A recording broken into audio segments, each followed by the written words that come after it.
84ની બેચના IPS પારગીએ Surat શહેરમાં special commissioner of police traffic and crime, additional director general of police Gandhinagar સહિત વિવિધ મહત્વના પદ પર ફરજ બજાવી હતી.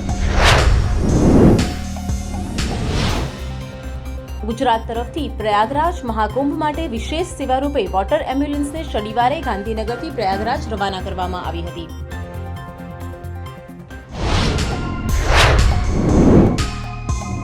સરકારે આ પીએમ જય કાર્ડ સંબંધિત મુશ્કેલી નિવારવા માટે હેલ્પલાઇન નંબર જાહેર કર્યો છે. રાજ્યના નાગરિકો વોટ્સએપ નંબર 9227723005 દ્વારા મદદ મેળવી શકે છે. આતંકી સંગઠન સિક્સ ફોર જસ્ટિસ SFI ઉપર 5 વર્ષનો પ્રતિબંધ લગાવવાના ભારત સરકારના આદેશને યુએપીએ ટ્રિબ્યુનલે માન્ય રાખ્યો છે.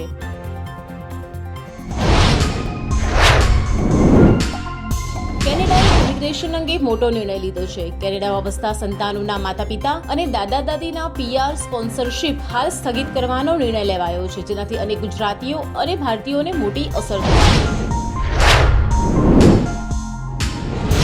ભક્તિના નામ પર ઘણી વખત લોકો એવા કામ કરે છે જે જાણીને નવાઈ લાગે છે. છત્તીસગઢમાં 11મા ધોરણમાં ભણતી વિદ્યાર્થીનીએ પોતાની જીભ કાપીને ભગવાન શિવને અર્પણ કરી દીધી હતી.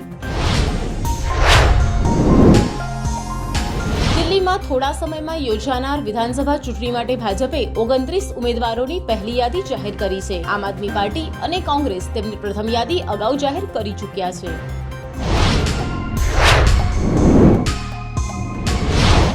જમ્મુ કાશ્મીરના બાંદીપુરામાં સૈન્ય ટ્રક ખીણમાં ગબડી પડતા 2 જવાનોએ જીવ ગુમાવ્યા છે અને કેટલાક જવાન ઘાયલ થયા હોવાના અહેવાલ છે.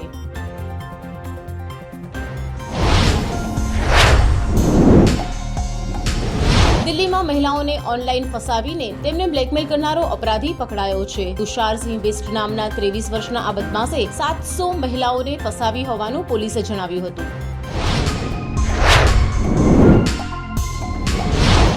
બોલિવૂડનું આ સુપર પોપ્યુલર દંપતી શનિવારે સવારે નવા વર્ષની રજાઓ માણીને પરત ફર્યું ત્યારે મુંબઈ એરપોર્ટ પર પુત્રી આરાધ્યા સહિત 3 કેમેરામાં કેદ થયા હતા.